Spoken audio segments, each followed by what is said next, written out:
করতে রাজি আছি না নাই? আল্লাহ আল্লাহ আল্লাহ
শুকরিয়া জানাই যে রব্বুল আলামিন আপনাকে আমাকে আমাদের প্রত্যেককে পবিত্র ঈদে মিলাদুন নবী সাল্লাল্লাহু আলাইহি ওয়াসাল্লাম উপলক্ষে আয়োজিত আজকের এই মিলাদ মাহফিলে আসার বসার আলোচনা করার আলোচনা শোনার তৌফিক দান করেছেন। এজন্য আমরা পড়ি আলহামদুলিল্লাহ। লাখো কোটি দরুদ ও সালাম যে নবী দুনিয়াতে না আসলে तमाम জাহান পয়দা হইতো না, যে নবীকে সৃষ্টি না করলে আসমান জমিন লৌহ কলম আরশ কুরসি জিন ইনসান ফেরেশতা 18,000 মাখলুকাত 80,000 আলমের কোনো কিছুই সৃষ্টি হইতো না। সেই মহান নবীজির কদম মোবারকে আমরা লাখো কোটি সালাম জানাই। আল্লাহ যেন কবুল আর মঞ্জুর করে সবাই বলেন আমিন। মুআজ্জাজ মুকাররম, আজকে আমরা এই ঈদ মিলাদুন নবী সাল্লাল্লাহু আলাইহি ওয়াসাল্লাম মাহফিলে এসে আমরা সবাই খুশি না বেজার? খুশি। আর খুশি না বেজার? কারণ রাসূল পাক সাল্লাল্লাহু আলাইহি ওয়াসাল্লামের আগমনের মাস হচ্ছে এই মাসে রবিউল আউয়াল মাস। সুবহানাল্লাহ। মুআজ্জাজ হাজিরিন,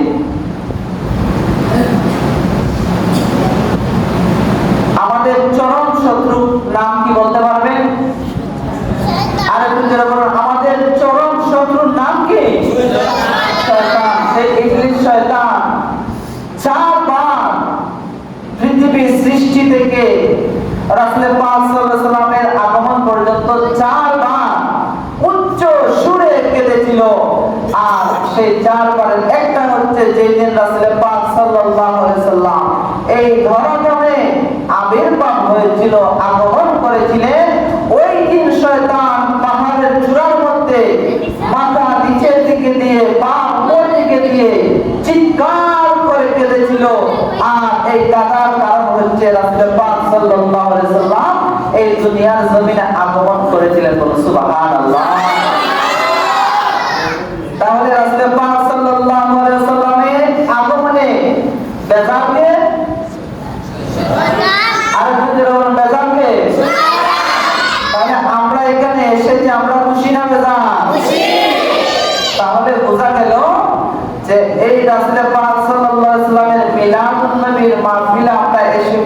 হয়েছি, আমরা আমাদের ভিতরে হুব্বে রাসূল রয়েছে, আর যারা রাসূল পাক সাল্লাল্লাহু আলাইহি সাল্লামের আগমনে ব্যতীত হয়েছিল, কান্না করেছিল, আজকে তারা বেজার, ঠিক কিনা বলুন? বেশি সময় লম্বা করা যাবে না, আলোচনার দিকে অগ্রসর হতে হবে। আল্লাহ পাক রব্বুল আলামিন তার প্রিয় হাবিব মুহাম্মদ রাসূলুল্লাহ সাল্লাল্লাহু আলাইহি সাল্লামকে এই দুনিয়ার জমিনে এই 12ই রবিউল আউয়াল সুবহে সাদিকের সময় দুনিয়াতে পাঠিয়েছিলেন। সুবহানাল্লাহ। কোন সময় পাঠিয়েছিলেন? সুবহে সাদিকের সময়, অর্থাৎ না দিন না রাত, রাত এবং দিনের মধ্যবর্তী সুবহে সাদিকের সময় দুনিয়ার মধ্যে পাঠিয়েছিলেন। আল্লাহ কেন পাঠালেন সেই সুবহে সাদিকের সময়? রাত বলল যে আল্লাহ তু জাহানের কামলিওয়ালা নবী দুনিয়াতে আগমন করবে, আর এই তু জাহানের কামলিওয়ালা নবী যাতে আমি রাতের বেলায় দুনিয়াতে আগমন করে এই ফরিয়াদ আল্লাহ আপনি কবুল করেন। দিন আল্লাহ পাক রব্বুল আলামিনের কাছে ডাক দিয়ে বলে, আল্লাহ তু জাহানের কামলিওয়ালা নবী দুনিয়াতে আগমন করবে, তাহলে এই তু জাহানের বাদশা নবী আমি দিনের বেলায় যাতে দুনিয়ার মধ্যে আগমন করেন এই ফরিয়াদ আপনি কবুল করে দিন। আল্লাহ পাক রব্বুল আলামিনের কাছে চাইতেছে যে আল্লাহ আমি দিনের বেলা নবীকে দুনিয়াতে পাঠাও, রাত করতেছে যে আল্লাহ আমি রাতের বেলা দুনিয়ার জমিনে দয়াল নবীকে পাঠাও। আল্লাহ পাক রব্বুল আলামিন না দিন না রাত, দিনকেও বেজার করলেন না, রাতকেও বেজার করলেন না, সুবহে সাদিকের সময় আল্লাহ পাক রব্বুল আলামিন তার প্রিয় হাবিবকে এই দুনিয়ার জমিনে পাঠিয়েছেন। বলুন সুবহানাল্লাহ।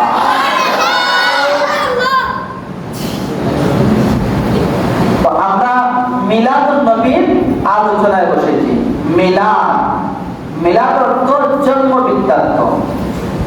আমি দুনিয়াতে আগমন করেছি সেটা আমার মিলাদ, আপনি দুনিয়ায় আগমন করেছেন সেটা আপনার মিলাদ। মিলাদ অর্থ হচ্ছে জন্ম, অর্থাৎ দুনিয়াতে আগমন করেছেন, আপনার জন্ম হয়েছে, এটাই মিলাদ। তাহলে মিলাদ সবার হয়ে গেল, সবার মিলাদ। কিন্তু মিলাদুন নবী যখন বলা হবে তখন একমাত্র নবী পাক মুহাম্মদ রাসূলুল্লাহ সাল্লাল্লাহু আলাইহি সাল্লামের মিলাদকে, রাসূল পাক সাল্লাল্লাহু আলাইহি সাল্লামের আগমনকে বোঝানো হবে। বলুন সুবহানাল্লাহ। কারণ আমাদের মিলাদ আর রাসূলের মিলাদ কি সমান? আমাদের মিলাদ আর রাসূলের মিলাদ সমান নয়।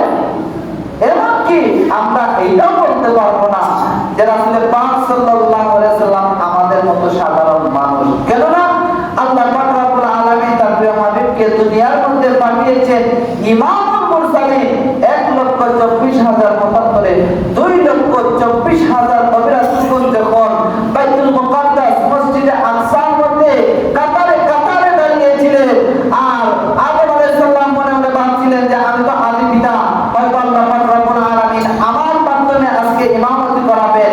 কিন্তু জিবরাইল আলাইহিস সালাম এসে রাসূল পাক সাল্লাল্লাহু আলাইহি সাল্লামের হস্ত মুবারকের মধ্যে বললেন, ধরে বললেন, ইয়া রাসূলুল্লাহ আজকের ইমাম হচ্ছেন আপনি। বলুন সুবহানাল্লাহ। আজকের ইমাম হচ্ছেন আপনি, এজন্যই বলা হয় ইমামুল মুরসালিন। বলুন সুবহানাল্লাহ। তাহলে এই ঈদে মিলাদুন নবী যখন বলা হবে তখন তার অর্থ হবে রাসূল পাক সাল্লাল্লাহু আলাইহি সাল্লামের আগমন, রাসূল পাক সাল্লাল্লাহু আলাইহি সাল্লামের মিলাদ। তাহলে আমরা কেন এই মিলাদুন নবীকে ঈদ বলি? আমরা বলি কি ঈদে মিলাদুন নবী, বলি কি বলি না? আমরা কি বলি? ঈদে মিলাদুন নবী। তাহলে এখন আরেকটা বিষয় হয়ে গেল, অনেকে আমাদের মধ্যে প্রশ্ন যে ঈদুল আযহা, ঈদুল ফিতর, দুই ঈদ আমরা পাই, তাহলে আর তো কোনো ঈদ পাই না, আপনারা আরেকটা কোথায় থেকে বানাইলেন? কথা ঠিক না?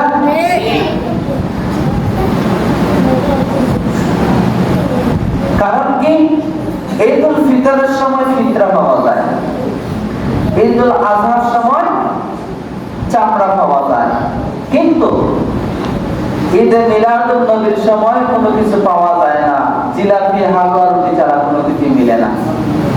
এজন্য তাদের লাভ হয় না, তাই তারা এই ঈদে মিলাদুন নবী মানে না। ঠিক কিনা বলুন?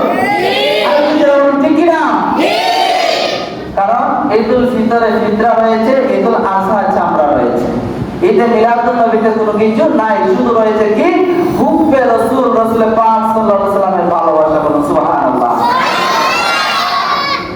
তাহলে মিলাদের তো জন্ম, আর মিলাদুন নবী হলো রাসূল পাক সাল্লাল্লাহু আলাইহি ওয়াসাল্লামের জন্ম, রাসূল পাক সাল্লাল্লাহু আলাইহি ওয়াসাল্লামের আগমন।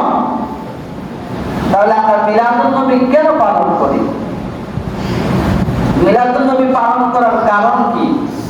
যদি কোরআন থেকে দলিল না পাই তাহলে আজ থেকে আমরা করব না। যদি মিলাদুন নবীর দলিল, রাসূল পাক সাল্লাল্লাহু আলাইহি ওয়াসাল্লামের আগমনের দলিল যদি আমরা কোরআন থেকে না পাই, হাদিস থেকে না পাই, তাহলে আজ থেকে আমরা মানব করব না। কি বলেন আপনারা? আজ থেকে আমরা মিলাদুন নবী করা ছেড়ে দেব যদি আমরা কোরআন থেকে না পাই। মিলাদ অর্থ কি? জন্ম। আমার কথা বল, আমার সাথে বলতে হবে, মিলাদ অর্থ কি? জন্ম। আর যখন মিলাদুন নবী বলা হয় তাহলে হচ্ছে রাসূল পাক সাল্লাল্লাহু আলাইহি সাল্লামের জন্ম বা রাসূল পাক সাল্লাল্লাহু আলাইহি সাল্লামের জন্ম বৃত্তান্ত, কিভাবে রাসূল পাক সাল্লাল্লাহু আলাইহি সাল্লাম দুনিয়াতে আগমন করেছেন, এই আলোচনাগুলো। পবিত্র কালামুল্লাহ শরীফের মধ্যে আল্লাহ পাক রব্বুল আলামিন রাসূল পাক সাল্লাল্লাহু আলাইহি সাল্লাম যে দুনিয়াতে আগমন করেছেন, এর অনেক জিনিস, অনেক কিছু আল্লাহ পাক রব্বুল আলামিন কুরআনুল কারীমের মধ্যে বর্ণনা করে দিয়েছেন। শুধু আমাদের এই কুরআনুল কারীমে নয়, হযরত মুসা আলাইহিস সালামের উপর যে কিতাব নাযিল হয়েছে সেটার মধ্যে রাসূল পাক সাল্লাল্লাহু আলাইহি সাল্লাম আসবেন, এই কথা বলেছেন কে? আল্লাহ। কে বলেছেন? রাসূল দুনিয়াতে আসবে এই খবর মুসা আলাইহিস সালামের জামানায় কে দিয়েছেন? আল্লাহ। আল্লাহ সেই খবর দিয়েছেন। হযরত ঈসা আলাইহিস সালাম তার কিতাবের মধ্যে যখন পাইলেন দুনিয়ার জমিনে অনেকজন নবী আসবেন, যে নবী হচ্ছেন সমস্ত নবীর কুল সম্রাট, সমস্ত নবীদের শ্রেষ্ঠ নবী, ওই সময় হযরত ঈসা আলাইহিস সালাম আল্লাহ পাক রব্বুল আলামিনের কাছে ফরিয়াদ করলেন, যে আল্লাহ, এমন একজন নবী এই দুনিয়ার মধ্যে পাঠাইবেন যেই নবীকে আপনি সমস্ত জাহানের বাদশা হিসেবে পাঠাইবেন, দো জাহানের বাদশা হিসেবে পাঠাইবেন, ইমামুল মুরসালিন হিসেবে পাঠাইবেন, যেই নবী দুনিয়াতে না আসলে কোনো কিছু সৃষ্টি হইতো না, সেই নবীকে আপনি দুনিয়ার মধ্যে পাঠাইবেন। আল্লাহ, আমাকে নবী না বানাইয়া যদি আখির জামানার নবীর উম্মত বানাইতা তাহলে আমি অনেক খুশি হইতাম। বলুন সুবহানাল্লাহ। তাহলে রাসূল পাক সাল্লাল্লাহু আলাইহি সাল্লাম দুনিয়াতে আসবেন, এইটা ঈসা আলাইহিস সালামকে জানাইছে কে? আল্লাহ। আরে বুঝতে বলেন, কে জানাইছে? আল্লাহ জানাইছেন। তাহলে রাসূল পাক সাল্লাল্লাহু আলাইহি সাল্লাম দুনিয়াতে আসবেন, এই মিলাদুন নবীর আলোচনা করেছেন স্বয়ং আল্লাহ। আরে বুঝতে বলেন, স্বয়ং আল্লাহ। পবিত্র কুরআনুল কারীমের মধ্যে আল্লাহ পাক রব্বুল আলামিন পবিত্র কুরআনুল কারীমের মধ্যে বলেন, লাকাদ জাআকুম রাসূলুম মিন আনফুসিকুম আসিসুন আলাইহি মা আনিতুম হারিসুন আলাইকুম বিল মুমিনিনা রাউফুর রাহিম। আল্লাহ পাক রব্বুল আলামিন বলেন,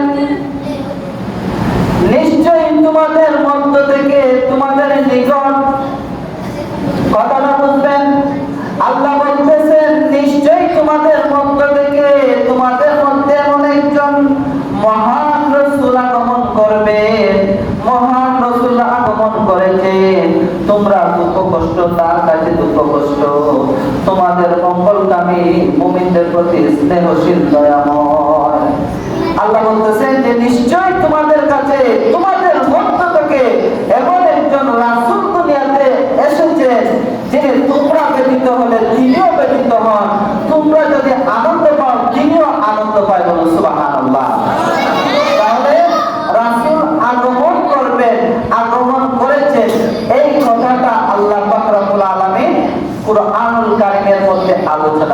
তাহলে এইটা কি মিলাদুন নবীর আলোচনা নয়?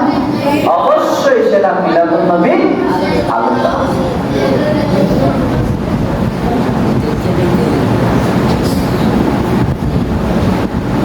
সূরা মুজাম্মিলে আল্লাহ পাক রব্বুল আলামিন বলেন, ইন্না আরসালনা ইলাইকুম রাসূলা। আল্লাহ বলেন যে আমি তোমাদের নিকট একজন মহান রাসূল প্রেরণ করেছি। বলো সুবহানাল্লাহ। তাহলে মিলাদুন নবীর আলোচনা করেছেন স্বয়ং আল্লাহ। আল্লাহ বলতেছেন কোরআনের মধ্যে যে তোমাদের মধ্য থেকে তোমাদের কাছে একজন রাসূল প্রেরণ করেছি, তোমাদের মধ্যে একজন রাসূল প্রেরণ করেছি, তোমাদের মধ্যে একজন রাসূল আগমন করেছে। এই স্বয়ং আল্লাহ পাক রব্বুল আলামিন এই মিলাদুন নবীর আলোচনা কোরআনুল কারীমের মধ্যে করতেছেন। বলো সুবহানাল্লাহ।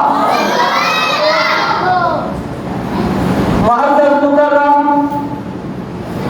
আল্লাহ পাক রব্বুল আলামিন অন্য একটা আয়াতে কারিমার মধ্যে বলেন, ওয়া মা আরসালনাকা ইল্লা রাহমাতাল লিল আলামিন। যে আমি, হে রাসূল, আমি তোমাকে দুনিয়ার মধ্যে প্রেরণ করেছি আলম সমূহের রহমত হিসেবে। বলো সুবহানাল্লাহ। আলম হচ্ছে এক বচন, আলামিন হচ্ছে বহু বচন। আলম হচ্ছে যেমন এই একটা পৃথিবী, এই পৃথিবী একটা আলম। এই আলম এইভাবে 18,000 মাখলুকাত, 80,000 আলম রয়েছে, 80,000 আলম রয়েছে। সে 80,000 আলমের রহমত হিসেবে আল্লাহ পাক রব্বুল আলামিন মুহাম্মদুর রাসূলুল্লাহ সাল্লাল্লাহু আলাইহি ওয়াসাল্লামকে পাঠিয়েছেন। বলুন সুবহানাল্লাহ। এজন্য আল্লাহ বলতেছেন, ওয়া মা আরসালনাকা ইল্লা রাহমাতাল লিল আলামিন।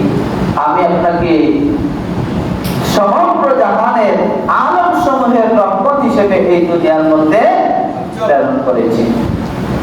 মুআজ্জাজ মুকাররম, তাহলে এবার আসুন আমরা যে মিলাদুন নবী পালন করি, আমরা যে মিলাদুন নবীর মাহফিল করি, তার কারণ কি, তার কি ফজিলত, তার কি কোনো বয়ান আল্লাহ পাক রব্বুল আলামিন করেছেন? আমরা সবাই জানতে আগ্রহী আছি কি নাই?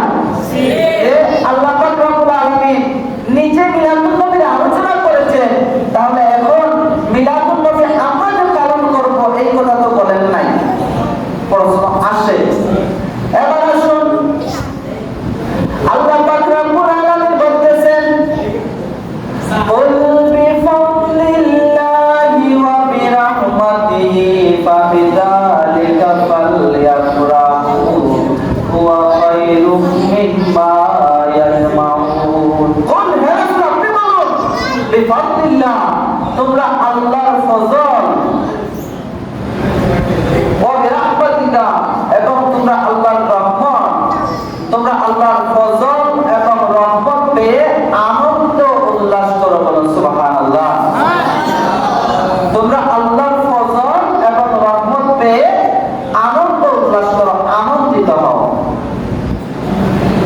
এবার আসুন রহমতের আল্লাহ পাক রব্বুল আলামিন কি বুঝিয়েছেন? মুফাসসিরিনে কেরাম, মুহাদ্দিসিনে কেরাম এই আয়াতের ব্যাখ্যায় মুহাদ্দিসিনে কেরাম, মুফাসসিরিনে কেরাম বলতেছেন যে ওয়ামা, এই আয়াত দ্বারা কুল বিফাদলিল্লাহি ওয়া বিরাহমাতিহি ফাবিযালিকা ফালইফরাহু হুয়া খায়রুম মিম্মা ইয়াজমাউন। এইখানে রহমত দ্বারা মুহাম্মদুর রাসূলুল্লাহ সাল্লাল্লাহু আলাইহি ওয়াসাল্লামকে বোঝানো হয়েছে। বলুন সুবহানাল্লাহ। রহমত দ্বারা রাসূল পাক সাল্লাল্লাহু আলাইহি ওয়াসাল্লামকে বোঝানো হয়েছে। তাহলে আল্লাহর ফজল এবং রহমত পেয়ে কি বলতেছে? ফালইফরাহু, তোমরা আনন্দ উল্লাস করো, আনন্দিত হও। বলুন সুবহানাল্লাহ। তাহলে ফালইফরাহু, তোমরা আনন্দ উল্লাস করো। এজন্যই আমরা এটাকে ঈদ বলি, যে ঈদ মিলাদুন নবী সাল্লাল্লাহু আলাইহি ওয়াসাল্লাম। বলুন সুবহানাল্লাহ। তাহলে আমরা রাসূল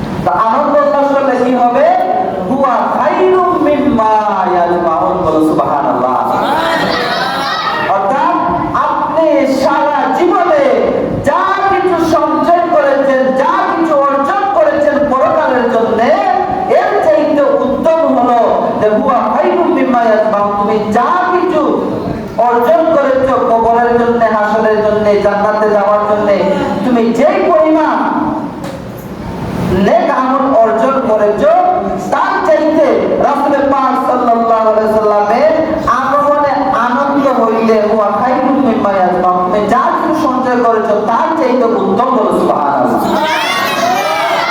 এজন্য আমরা সবাই আনন্দ উল্লাস করি।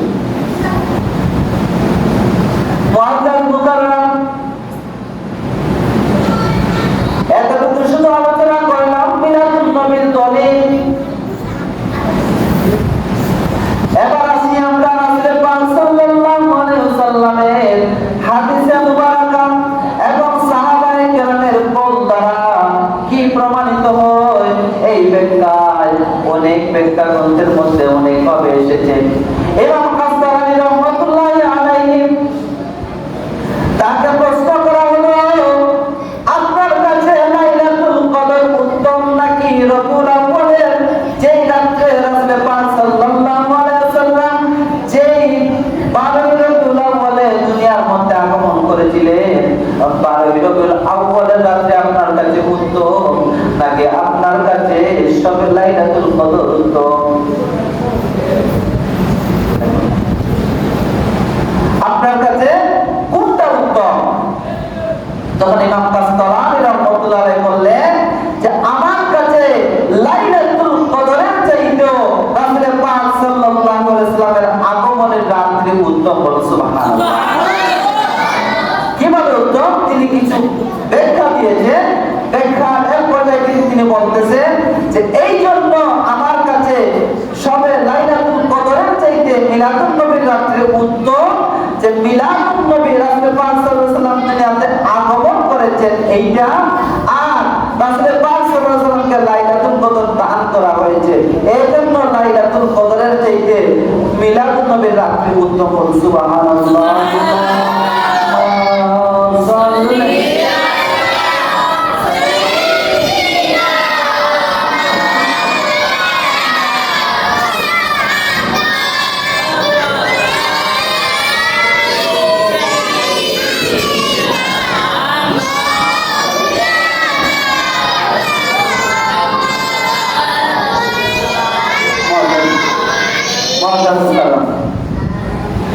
এবার আসুন,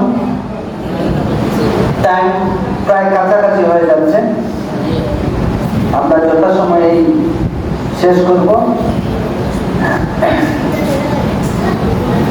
মনীষীদের কিছু কোড রয়েছে, যে কোডগুলো আমরা এখন শোনার চেষ্টা করব, কারণ রাসূল পাক সাল্লাল্লাহু আলাইহি ওয়াসাল্লামের আগমনে ইমাম ইবনে জাওজি রাহমাতুল্লাহি আলাইহি হযরত ইমাম জাওজি রাহমাতুল্লাহি আলাইহি তার গ্রন্থের মধ্যে বলেন, আহলুল হারামাইনি শরীফাইনি ওয়াল মিসরি ওয়াল ইয়ামানি ওয়াশ শামি ওয়া সাইরি বিলাদিল আযবি মিনাল মাশরিকি। ইমাম জাওজি রাহমাতুল্লাহি আলাইহি বলেন, এই মিলাদুন নবী শুধুমাত্র যে এই জায়গার মধ্যে পালন হয় তা নয়, হারামাইন শরীফাইন, মক্কাতুল মুকাররমায় এবং মদিনাতুল মুনাওয়ারায়, সিরিয়া, শাম এবং ইয়ামান সহ পৃথিবীর প্রতিটি রন্ধ্রে রন্ধ্রে এই মিলাদুন নবীর মাহফিল পালন করা হয়। বলুন সুবহানাল্লাহ। শুধুমাত্র যে আমরা বাংলাদেশের মধ্যে করতেছি তাই নয়, ইমাম জাওজি রাহমাতুল্লাহি আলাইহি বলেন যে মক্কাতুল মুকাররমা এবং মদিনাতুল মুনাওয়ারা, ইয়ামান, শাম সহ পৃথিবীর প্রত্যেকটা জায়গায় রাসূল পাক সাল্লাল্লাহু আলাইহি ওয়াসাল্লামের এই মিলাদুন নবী পালন করা হয়। বলুন সুবহানাল্লাহ। তাহলে শুধু আমরা বাংলাদেশে পালন করছি না, সমগ্র দুনিয়াতে আজকে দেখবেন ঈদে মিলাদুন নবী সাল্লাল্লাহু আলাইহি ওয়াসাল্লাম পালন হচ্ছে। কারণ কি? কারণ একটাই, ঈদে মিলাদুন নবী সাল্লাল্লাহু আলাইহি ওয়াসাল্লাম হচ্ছে রাসূল পাক সাল্লাল্লাহু আলাইহি ওয়াসাল্লামের আগমন।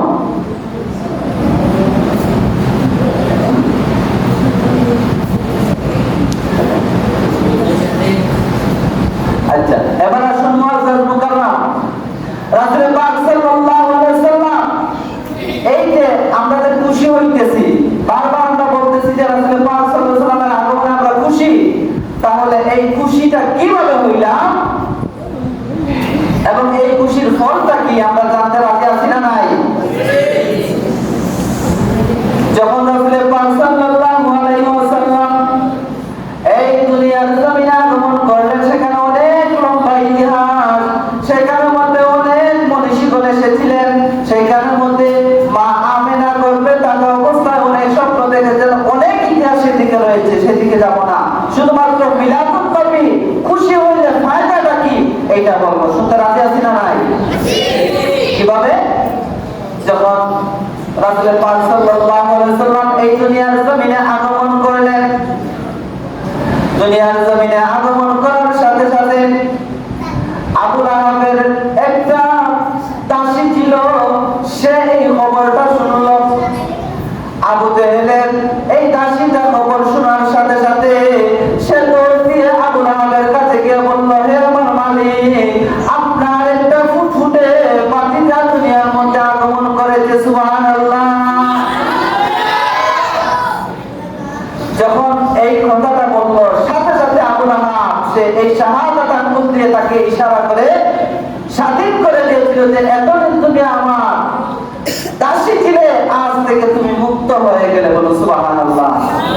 এই যে রাসূল পাক সাল্লাল্লাহু আলাইহি ওয়াসাল্লামের আগমনে আবু লাহাব খুশি হওয়ার কারণে, এই আবু লাহাব যখন মারা যায়, মারা যাওয়ার পরে একজন ব্যক্তি স্বপ্নে দেখে আবু লাহাবকে দেখার পরে বলতেছে, হে আবু লাহাব, কবরের মধ্যে আল্লাহ পাক রব্বুল আলামিন তোমার সাথে কি ব্যবহার করতেছেন, কবরে তোমার জীবনটা কিরকম চলতেছে? ওই সময় আবু লাহাব ডাক দিয়ে বলে, দুনিয়ার জমিনে আমি ছিলাম, আমার ভাতিজা যখন দুনিয়ার জমিনে আগমন করেছিল, জন্মগ্রহণ করেছিল, ওই সময় আমার ভাতি সুয়াইবা যখন এসে আমাকে বলেছিল যে আমার ভাতিজা হয়েছে, আমি মনে মনে অনেক খুশি হয়েছিলাম। খুশি হওয়ার পরে আমি এই শাহাদাত আঙ্গুল দিয়ে আমার দাসী সুয়াইবাকে যখন আমি আজাদ করে দিলাম, আমি স্বাধীন করে দিয়েছিলাম, আজাদ করে দিয়েছিলাম। এখন প্রতি সোমবারে আমার এই আঙ্গুলটা আমি মুখের মধ্যে নিয়ে যখন চুষি, তখন আল্লাহ পাক রব্বুল আলামিন ওই রাসূল পাক সাল্লাল্লাহু আলাইহি ওয়াসাল্লামের আগমনে খুশি হওয়ার কারণে প্রতি সোমবার আমার কবরের আযাবটা একটু হালকা করে দেন। বলুন সুবহানাল্লাহ। আবু লাহাব কি ঈমান এনেছিলেন? কিন্তু রাসূল পাক সাল্লাল্লাহু আলাইহি ওয়াসাল্লামকে অনেক সহযোগিতা করেছেন, তারপরও আবু লাহাব ঈমান আনেন নাই। যখন মৃত্যু সজ্জায়, ওই সময় রাসূল পাক সাল্লাল্লাহু আলাইহি ওয়াসাল্লাম গিয়ে বলেছিলেন, হে চাচা, এখনো সময় আছে, আপনি মৃত্যু সজ্জায় কালেমা পড়ে নেন। তখনও কিন্তু তিনি কালেমা পড়ে নাই, এজন্য তাকে বেহেশতি বলা যাবে না, কারণ তিনি ঈমান আনেন নাই, রাসূল পাক সাল্লাল্লাহু আলাইহি ওয়াসাল্লামের উপর ঈমান আনেন নাই, তাওহীদের, একত্ববাদের এবং রিসালাতের স্বীকৃতি দেন নাই, এজন্য তিনি মুসলমান হন নাই। কিন্তু এই প্রতি সোমবারে রাসূল পাক সাল্লাল্লাহু আলাইহি ওয়াসাল্লামের আগমনে খুশি হওয়ার কারণে তার কবরের আযাবকে হালকা করে দেওয়া হয়। সুবহানাল্লাহ। তাহলে এবার বুঝেন, আমরা যে খুশি হই, আমরা এর জাযা আমাদের আল্লাহ পাক রব্বুল আলামিনের পক্ষ থেকে পাবো কি পাবো না? তাহলে আজ থেকে আমরা ইরাদা করব, ওয়াদা করব, প্রতি ঈদে মিলাদুন নবী যখন আসবে, তখন আমরা এই ঈদে মিলাদুন নবী সাল্লাল্লাহু আলাইহি ওয়াসাল্লামের প্রোগ্রাম করব। ঈদে মিলাদুন নবী সাল্লাল্লাহু আলাইহি ওয়াসাল্লামে রাসূল পাক সাল্লাল্লাহু আলাইহি ওয়াসাল্লামের আগমনে আমরা মিলাদ মাহফিলের আয়োজন করার চেষ্টা করব। মুআজ্জাজ মুকাররম, এরপরে আসুন আব্দুল হক মুহাদ্দিস দেহলভী, যে আব্দুল হক মুহাদ্দিস দেহলভী রাহমাতুল্লাহি আলাইহি কে যদি কেউ অস্বীকার করে, আব্দুল হক মুহাদ্দিস রাহমাতুল্লাহি আলাইহি যদি কেউ অস্বীকার করে, তাকে যদি কেউ না মানে, তাহলে এই বাংলাদেশটা, ভারত, পাকিস্তান সহ এই মধ্য এশিয়ার মধ্যে কেউ শাইখুল হাদিস দাবি করতে পারবে না। আব্দুল হক মুহাদ্দিস দেহলভী রাহমাতুল্লাহি আলাইহি যদি কেউ না মানে, তাহলে এই পাক ভারত বাংলাদেশ, ভারত, পাকিস্তান সহ এই মধ্য এশিয়া এই সাইডের এরা কেউ শাইখুল হাদিস নিজেকে প্রমাণ করতে পারবে না। কারণ শাহ আব্দুল মুহাদ্দিসের দেহলভী তিনি হলেন এই মুহাদ্দিস ফ্যামিলির এবং তার থেকে এই সিলসিলা হাদিসের সিলসিলা এই অঞ্চলগুলোর মধ্যে চলে এসেছে। শাহ আব্দুল মুহাদ্দিসের দেহলভী রাহমাতুল্লাহি আলাইহি এমন ভাবে বলতেছে যে আমি প্রতি বছরে যখন 12 রবিউল আউয়াল আসে, 12 রবিউল আউয়াল আসলে আমি আমার বাড়িতে প্রতি 12 রবিউল আউয়ালে আমার হাবিব মুহাম্মদুর রাসূলুল্লাহ সাল্লাল্লাহু আলাইহি ওয়াসাল্লামের মিলাদুন নবী উপলক্ষে আমি মিলাদের আয়োজন করে থাকি। বলুন সুবহানাল্লাহ। কি হাজী হযরতে আব্দুল মুহাদ্দিস রাহমাতুল্লাহ বলতেছেন যে আমি প্রতি 12 রবিউল আউয়ালে মিলাদ মাহফিলের আয়োজন করে থাকি এবং তাবারুকের ব্যবস্থা করে থাকি। এমনকি এই মিলাদ মাহফিলে দাঁড়িয়ে দাঁড়িয়ে রাসূল পাক সাল্লাল্লাহু আলাইহি ওয়াসাল্লামকে সালাম দেই। বলুন সুবহানাল্লাহ।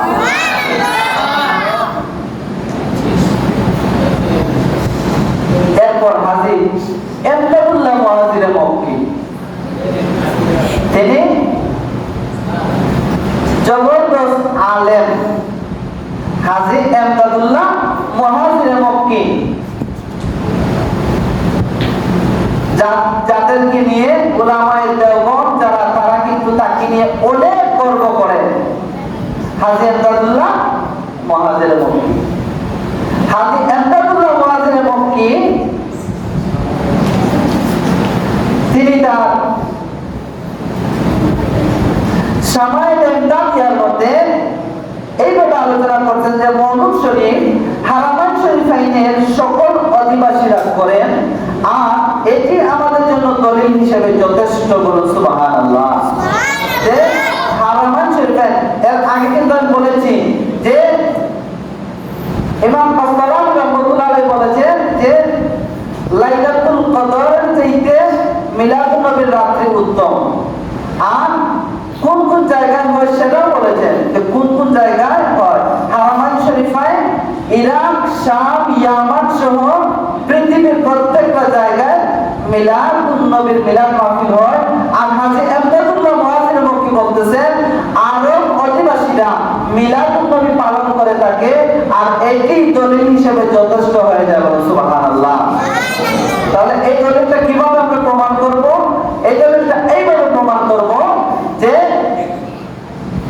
মুল্লা আলী কারি হানাফি রাহমাতুল্লাহ আলাইহি নুকবাতুল ফিকার একটা কিতাবের মধ্যে লিখেছেন যে অনেক কথা রাসূল পাক সাল্লাল্লাহু আলাইহি ওয়াসাল্লামের শান মানে চলে এসেছে যেটা মানাতান সহিহ কিন্তু ইবারতটা ভুল। এইরকম যদিও হয় আর যদি মুহাদ্দিসিনে কেরাম তাদের বিভিন্ন কিতাবাতের মধ্যে এইগুলা তুলে ধরে তাহলে এই কথাগুলো সহিহ হয়ে যায়। বলুন সুবহানাল্লাহ। তাহলে আজ থেকে আমরা সবাই মিলাদুন নবী পালন করার চেষ্টা করব আর সিরাতুন নবী রাসূল পাক সাল্লাল্লাহু আলাইহি ওয়াসাল্লামের এই সিরাতকে আমরা আঁকড়ে ধরার চেষ্টা করব। আল্লাহ যেন কবুল